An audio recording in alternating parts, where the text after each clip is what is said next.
is bait. Life outside the Federal Witness Protection Program. Ever heard of Mad Marshal? Hey, it's Suze, and welcome to tonight's episode of Life Outside the Federal Witness Protection Program / Keep the Bad Guys Away. Hey, nice to see you on this sunny Friday in California. Okay, top story all over Facebook and around social media first.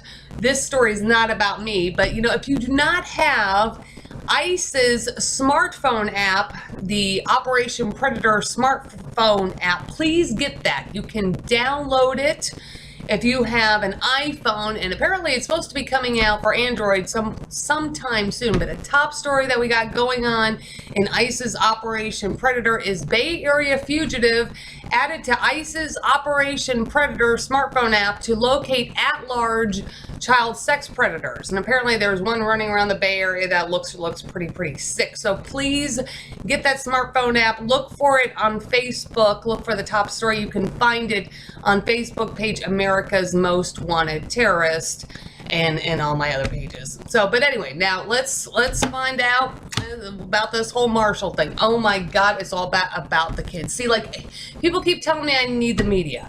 Lieutenant Scott Benson of the Goodyear, Arizona Police Department told me I needed the media. Hell, I had to stay at a domestic violence shelter in his district many years ago, and the Secret Service was actually sending me mail to the domestic violence shelter per my request, that had to do with my White House tour. And I wanted that documentation to kind of, build my case of fraud and garbage. But anyway, so, and I've been trying to figure out how I'm going to get a media story. So, America's Most Wanted. Okay, we've all seen that TV show with John Walsh. He gets on the show. Hi, I'm John Walsh. If we're all out watching, there's nowhere they can hide. And John, he went through his own stuff. His own son and all that horrible stuff, which is why he's done all this work. And there's laws and foundations and programs all based on what happened to his son Adam, I believe is his name. So anyway, John Walsh, America's Most Wanted. So I've been trying to align this whole case with the concept of America's Most Wanted, the TV show. So that's why I have the Facebook page, America's Most Wanted Terrorists. And then I was trying to see if I could get John Walsh himself or his people up there, to be able to do something, for these kids. Because, he does kids.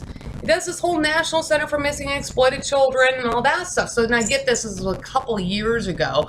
So, you could actually just make a tip on a fugitive, on their website. You used to be able to do that. I've tried to see if I could do it recently. That page hasn't been working, but it was working a couple years ago.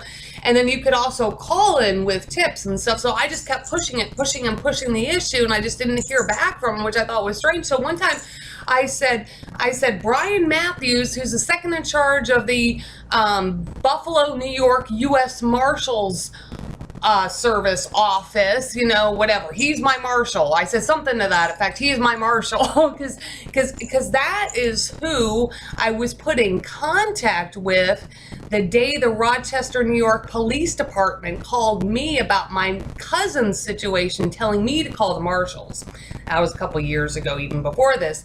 I made a missing persons report into Rochester PD. They called me back, told me to call the marshals, and then I finally figured out to call Buffalo, and then they put me in contact with Brian Matthews, who's the second in charge of that office. I don't know what his title is. He never even told me what his title is.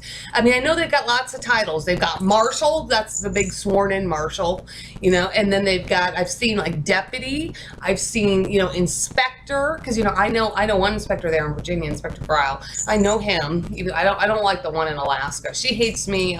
Whatever. I don't care for her because she pushed me to the FBI. But anyway. Inspector, that's another term, inspector. There's senior inspector, I've seen that too. But so I don't really know what Brian Matthews, I don't know what his title is, to call him anything else except for Brian Matthews, the second in charge of the Marshal Service office up there in Buffalo, New York. So like I just told John Walsh, that's who my marshal is. Okay, so apparently he got a lot of phone calls. Oh my God. Okay, apparently, because this is a couple years ago, back when I was working at Edinburgh Regional Medical Center in Edinburgh, Texas, and I was staying down there. And he calls me, because I usually answer the phone if my phone rings and it comes up restricted, because I figure that it's probably law enforcement. So I answer the phone. It's Brian Matthews. Boy, he was mad as hell. Mad as hell. He was furious.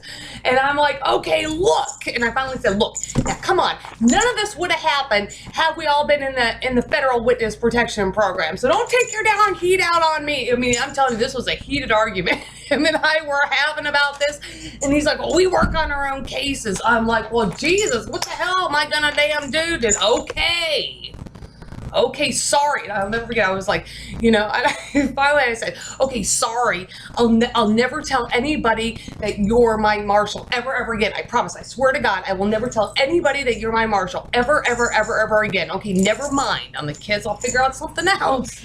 My son, whatever. I was, oh God. But I mean, anyway, but apparently he was contacted. Well, John Walsh, he was appointed to be, he's one of the 3 people that were appointed to be like an actual sworn-in marshal based on all the work that he's done, It's, I think that's rather cool, but that's why I said apparently they contacted him. So I know that Brian Matthews, I don't think he likes me anymore, but anyway, that's beside the point. That is beside the point. Well, thank God there's a lot of people in the US Marshal Service. That's all I can say. He was just so mad. I think maybe he was probably mad because perhaps maybe his office couldn't do anything about it, and that's why he emphasized we all work on our own cases. I mean, okay, but he said it with fire. We all work on our own cases. He's got this very, very deep voice. He would be like the kind of marshal person that you would not want to F with, man. I'm telling you, man. I mean, he, I remember even before that, the very first time that I ever talked to him, I was telling him, I'm like, they're always dumping stuff on local police departments. And he was just like, that is not acceptable. I mean, you want to talk about somebody that follows like standards and all kinds of crap? That's Brian Matthews, second in charge of the Marshal Service, who is highly disgusted over this whole situation. But anyway, we did end up having a heated argument about this whole kids thing. Apparently because, I had contacted America's Most Wanted and, John Walsh and all that. Okay, but so anyway, thank God other people, thank God other marshal's offices know this case.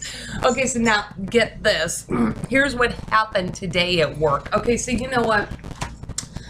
I just knew, sting operations, dude, and I just kept thinking to myself, oh crap, what am I going to do with these assholes, dude? I've got to be able to keep my job here, at this hospital. The hospital's cute, and it's real easy for me, logistic-wise and all that, and I was just like, God damn it, they keep stinging the hospital. So, what, I'm like, I just better, contact my people again and just say, hey, I think that there's something wrong, sting operation and all that, and then, see, the US Marshal Service down in Los Angeles, California, which would be the headquarters of this whole district, extending all the way over to where I am in Indio. See, they already know me from having problems and working as a nurse in their district, but then all the problems that I have, I mean, they already know me. I have been in both federal buildings. I went to the federal building there, which is apparently the bankruptcy court, and that's when, this one deputy said I need that film producer, Michael Moore, and all that. I passed through that security, and then I actually passed through the other security and went to the front lobby of the US Marshal Service with this letter. You see, so they already know that I've had challenges in the past because of why? Because of the FBI. So, but anyway, I got thinking about this last night. I'm like, what? One thing that they probably have not seen. I mean, I tried to send this to as many people as I thought that I could, a few weeks ago, this letter from Senator Dianne Feinstein that talks about the FBI.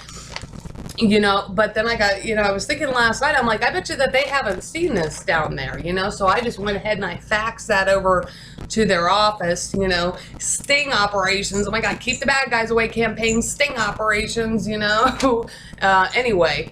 So, but here, get this, see, and then I go into work today, right? So I'm still in orientation.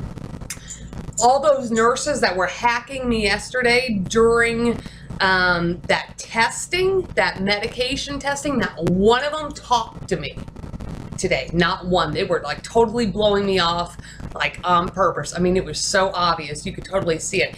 The only people that really talked to me was one guy who's going to be the house supervisor, and he's actually international, and then another guy, and he's kind of international too. And apparently his relative, brother or something like that, I heard him say today, is some kind of undercover agent or something with the IRS or something like that. I don't know. You know, I heard him say that today. But so those is only just two guys that, you know, talked to me today. But then, like, get this, there was this other chick, you know, she started talking about, I don't know how it came up. I think I was talking about, like, my stuff. Like, she asked me, you know, what's going on today. I'm like, oh, you know, Avon's having this three-day sale. If you spend $20, you get free shipping. That's like a great thing from Avon. Then she starts talking about how she has gone to these Leah Sophia parties, these jewelry parties, and bought stuff and felt like she had to buy stuff, and how she's like really not into it because she usually buys real jewelry and all that. And I want to say,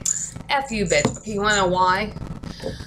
Because when I was down in Sugar Land, Texas last year, and I was trying to build up the ISU's Fashion Galaxy Mall, Leah Sophia was one jewelry line that I considered adding, and even one of their consultants had sent me information on joining Leah Sophia. She sent it down to Sugar Land, Texas, and you know, after I evaluated the company, you know, I didn't really talk. Some of their stuff was cute, but like I really didn't see it as something that would fit in the ISU's Fashion Galaxy Mall. It's not like totally way cool like Kitsy Lane or even the jewelry Avon's got. I mean, I just thought it was kind of standard because I was looking at the time of getting rid of Sepalda, which I like Sepalda, but you know, I don't really like the company that much. Avon actually just had gotten rid of them. Avon was owning Sepalda for a while. They got rid of Sepalda. So yeah, I was looking on ditching Sepalda. I was going to replace it with Leah Sophia. So it was just really kind of a coincidence that this other nurse brought up Leah Sophia today. I'm like, oh, out of all companies that you could bring up, you bring up Leah Sophia. I'm like, okay, so like, who the hell's paying you off, chick? Not to mention the other day when she came in to orientation, she had on this full leopard dress. Wait, I'm going to show this to you. Full leopard dress.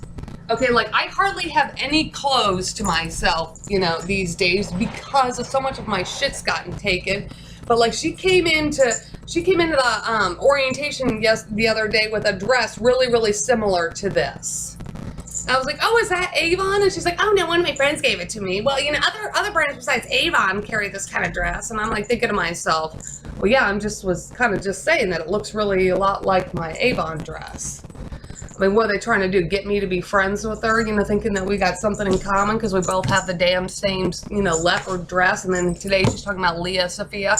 But then she was also starting to try to talk me out of, you know, or saying things that might be like making me think that I shouldn't even sell anything at all, you know, because keep in mind that the human trafficking perpetrators want me to work as a nurse because they can sting me at the hospitals, but if I have my own home-based business with all my direct selling brands, Pure Romance, Avon, Kitsy Lane, Damsel in Defense, and you know, Fairy, I'm adding the line Fairy, that's coming up soon. You know, it's just like, see, they don't want that because, see, they can sting me at the hospital. So they've done this before, you know, trying to like use these third-party people to try to talk me out of doing this, that, and the other thing by saying negative stuff about it, hoping that I'll just end up agreeing with them and, you know, stuff like that. I'm like, whatever. Harmful effects of the damn FBI. I can't get rid of them. I can't get rid of the FBI. I can't get rid of this Mark Moore, who's the CIA guy that works with them and all that. And I can't get rid of anybody that works in their conspiracy. But anyway. And everything goes back to the kids and everything, you know, the kids that are missing that got assaulted. One is my son, and it goes back to the fact that my entire family's missing or murdered. And, you know, one person that can verify that there's a problem is Brian Matthews, the second in charge of the US Marshal Service in Buffalo, New York. So there you go. When I tell people that I know marshals or I've got marshals or I've got ICE agents, that's exactly what the heck I mean.